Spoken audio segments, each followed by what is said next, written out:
All right, welcome everybody. Amelia Padilla here with Level Up Strength Society. I have our wonderful Frankie Leigh with Radiate Wellness here today.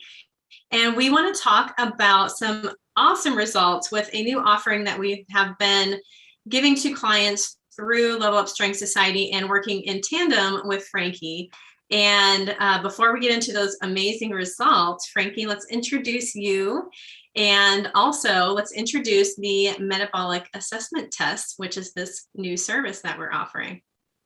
Hi, Amelia, and hello, everyone. Thanks so much for having me. It's always great to be able to pop on here with you and your crew. So my name is Frankie Leigh. Like Amelia said, I'm the founder of Radiate Wellness. I also host a group called Raising the Bar in Women's Health. My practice does focus on women's health specifically and working with that intersection between gut health and hormonal health.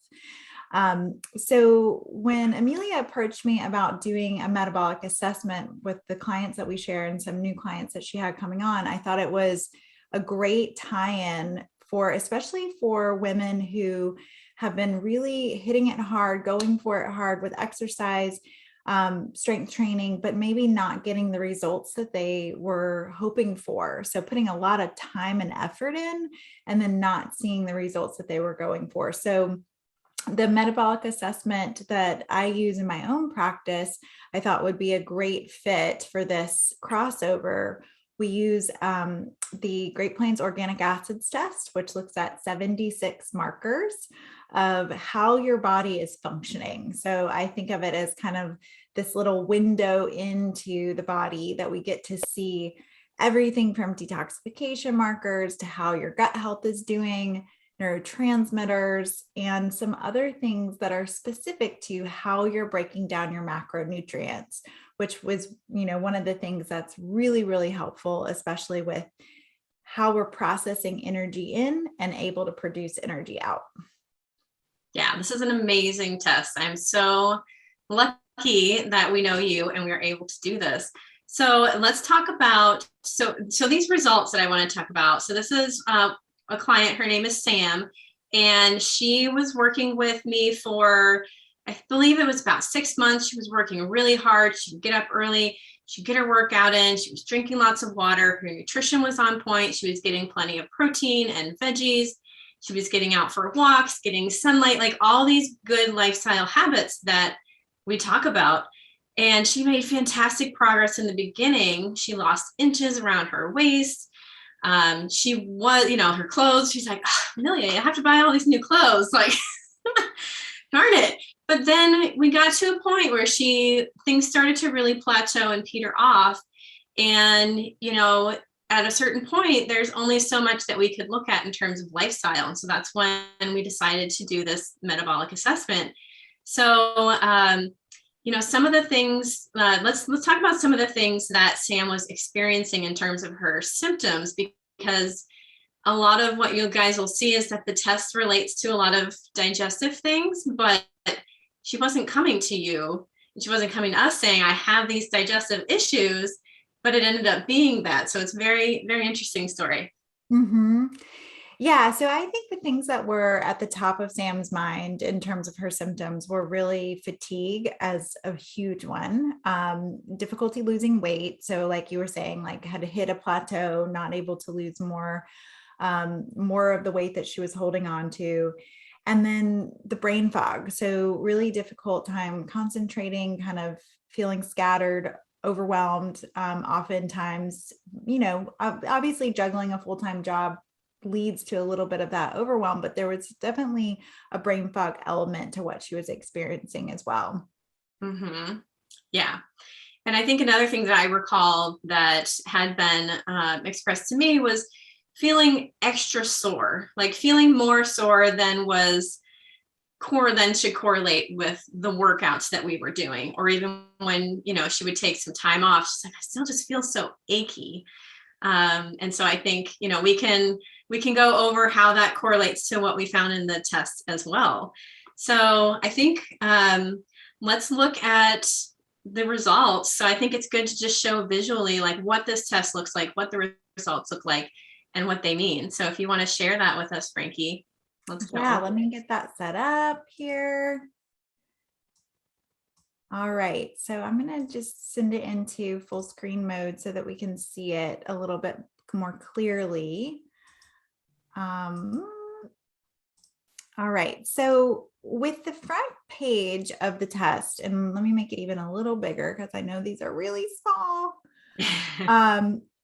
So what you see on this whole front page, these 18 markers, are all about digestive health. And so it's interesting because you can even just with Great Plains, one of the things I love about this is that they do allow you just to rerun this part of the test. So it's kind of considered to be the microbial oat.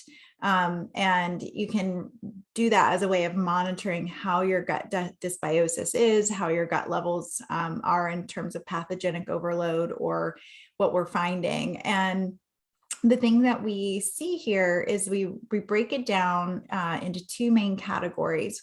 One of them is yeast and fungal markers, and one of them is bacterial markers. So it gives us a very clear snapshot right out of the gate of what we're seeing in the excretion, because this is a urine test. We're actually seeing what these pathogens are excreting in her gut and then coming out through the urine. So when we see this breakdown, we see that she has two markers that are on the rise and that are in the yeast and fungal overgrowth category. And then we see one that is high for the bacterial marker. So in terms of gut dysbiosis, this is really helpful to be able to say it's fungal and bacterial, right? That we are able to narrow it down to be able to be very specific in a protocol that's going to be able to help her get the good bacteria up in the gut and tamp down some of these things that are wanting to overgrow. So when we have bacterial and fungal overgrowth going on, we're going to have more fatigue. We are going to have brain fog, right? That gut brain connection.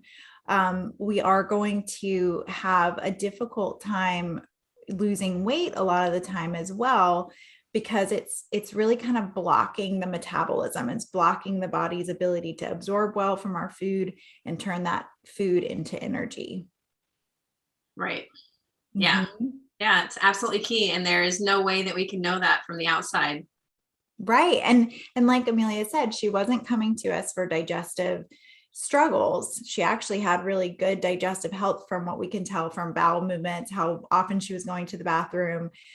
There was no discomfort that she was experiencing, but we did know in health history that she had they have found some diverticulitis on a colonoscopy in the last couple of years. So we kind of knew that there was some little red flags going on there around the digestion. But as far as her comfort level and what she was experiencing, this was actually really new and clear news for us when we got the test results.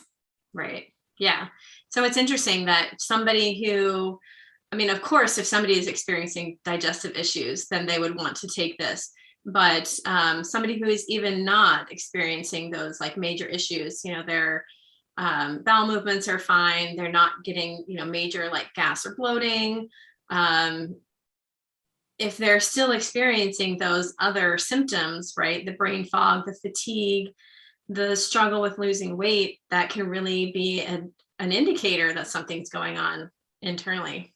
Mm-hmm. Absolutely. Yeah. So when we go on to the next page, what we find is a little bit of insight around the pain that Amelia was speaking about, the difficult time recovering, right? The ability to exercise maybe the same as another person, but then have a more difficult time recovering, more achiness, more creakiness afterwards. Really struggling with that kind of the day after, 2 days after, right? Mm-hmm. So what we found was she had very high oxalate metabolites in her urine. So oxalates, you can kind of imagine them like little crystals that form in our muscles. And they're very commonly found in people who have fungal overgrowth. They kind of go hand in hand. And But one of the things that we can find is that as we get the fungal load down, a lot of times these oxalate metabolites will also decrease. And then we do a dietary scan to say what foods are going on in the diet that are pushing these oxalates to be higher and higher.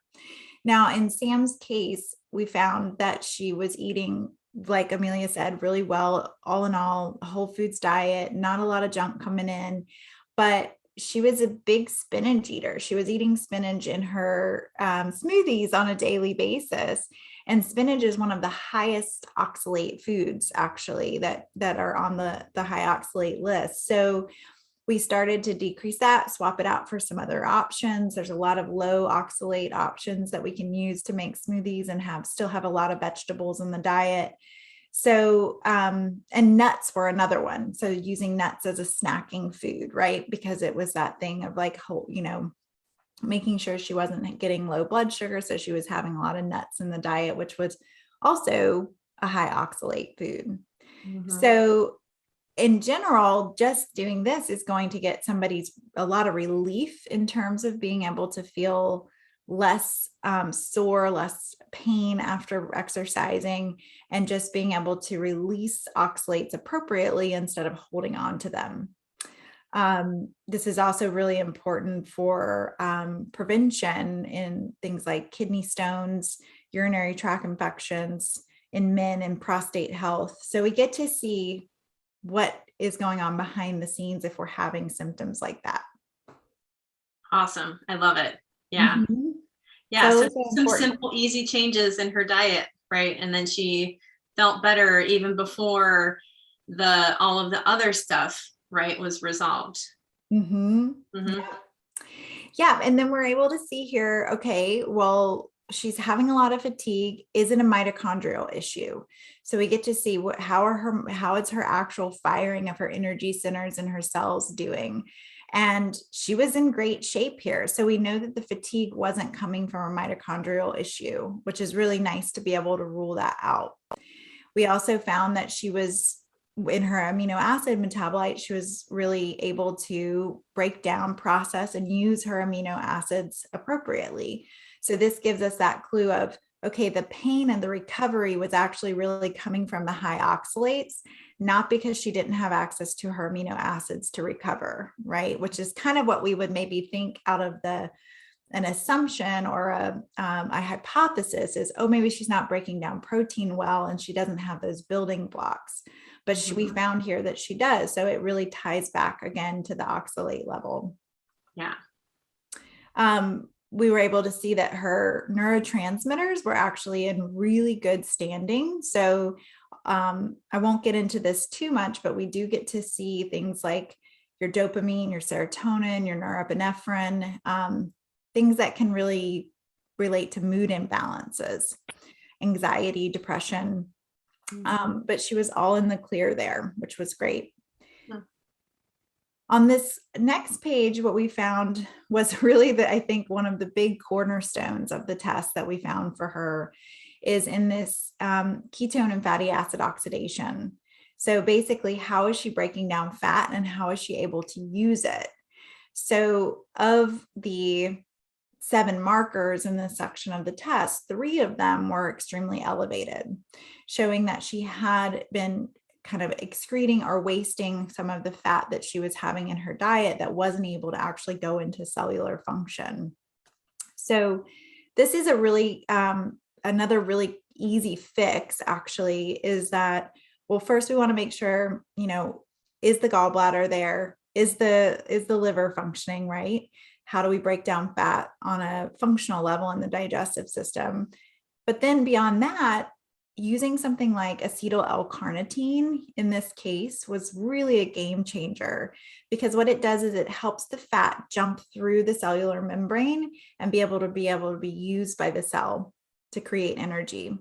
So when we have fat not being able to be absorbed into the cellular level, it's going to cause our blood sugar naturally to be kind of dysregulated, right? Because we don't have the fat to ground the carbohydrates that may be coming in, or that macronutrient wheel that we really want to keep in balance. So this was huge. because metabolizing fat is a key way of staying satiated, making sure your blood sugar is balanced, making sure you got good energy, good cognitive function. And it was a huge, huge find for her. Awesome. I love it. Yeah. Mm-hmm. And this is something that you could never guess from the outside. There's so many different factors that go into our energy and our blood sugar regulation that there's no way that you would know this. Mm-hmm. Mm-hmm. Yeah, and we get a little sneak peek at how her nutritional markers are. She was just a little high in B5, which was actually, that it was barely out of range, so not even much of a concern. We get to see the look at kind of her detoxification markers, how that liver is working. This is naturally going to be high if there is any gut dysbiosis going on. Again, we get another really good look at her amino acid metabolites. Everything was in good range. So really, all in all, able to get a very specific snapshot of what was causing the problem. We had gut dysbiosis, we had high oxalates, and we also had that difficulty turning fat into energy. Yeah. Awesome. I love it. I love this test. And so, Sam's results. So she actually stopped doing some strength training. She just focused on this whole protocol, right? So getting in the supplements, focus on changing her diet a bit. And then she was still active. She was still walking, like going on nice, like hour-long walks every day. So it wasn't that she was doing nothing, but she wasn't, coming and doing strength training. She wasn't doing HIIT classes, no boot camps, none of that stuff, right? And she has lost 15 pounds. She has less fatigue, right? So none of that soreness that she was feeling, better energy, better mental clarity, right? And she's not like she's taking even anything specific for mental clarity. Everything that she has been taking and doing has been for the gut. So it's just so amazing to see how, we know that they're linked, but just to see that in real life is amazing. Mm-hmm.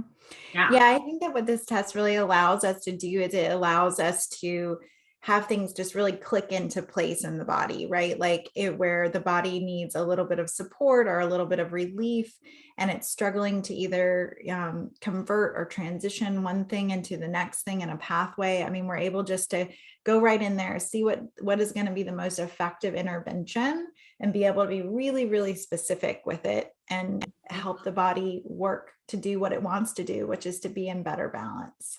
Right. Yeah. Because she could be totally guessing. She could just guess at all these things and say, oh, well, maybe I need to take MCT oil, right? And that's going to help my blood sugar regulation. Or maybe I need to take probiotics and that's going to help so there are so many things that you could guess at, and you could spend a lot of time and a lot of money and leave yourself very frustrated because nothing's changing because it's not specific.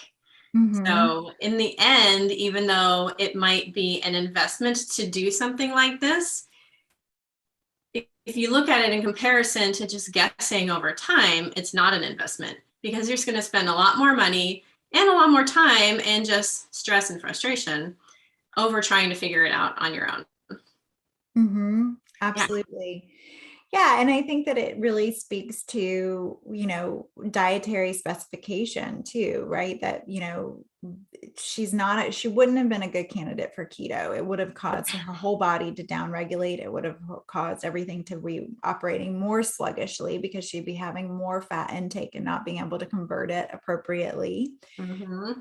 She wouldn't be a good candidate for, doing a lot of carbohydrates before a workout either, because that would be feeding the type of gut dysbiosis that she had unknowingly, that she was carrying around a fungal load as well as a bacterial load that would really be kind of gobbling up those types of carbohydrates. So I think it just really speaks to that bio-individual necessity when we're talking about how do we balance macronutrients appropriately for each person, and then for them to be able to get the results that they're looking for. Yeah, absolutely. I love it. Mm-hmm. So, I think that the type of people, like, I want to wrap this up and just say, like, the type of people that should really consider something like this, if you're definitely working really hard and you're not seeing those results, right? If you're getting up in the morning, you're getting workouts in, you're getting lots of activity, you're getting lots of sunlight, you're doing all the right things, your sleep is good, all of these things, you're managing stress, and you still feel like you're carrying around this weight that you shouldn't be, and struggling with fatigue that doesn't make any sense, brain fog, right? Which, of course, if like sleep and stress are good, you would think brain fog should be fine. You shouldn't have any of that. If you're experiencing any of those symptoms, then, definitely consider something like this. And, if you're looking for, coaching and a trainer who is more holistic, right? Because a lot of trainers don't know about any of this kind of stuff, then, we would love to chat. Yeah. So thank you. We're so lucky, Frankie, to have you. Thank you so much. Yeah, absolutely. I love the testing so much. I think it really allows us to be such better practitioners, such better support for the clients that we're working with. And ultimately, we are taking the guesswork out of it. We are taking it to that direct specificity that we need, especially when we're really struggling in our health. And I think that it just allows us to do what we do better when we have the data behind us. So it's a pleasure to be able to offer it with you guys. Thank you so much.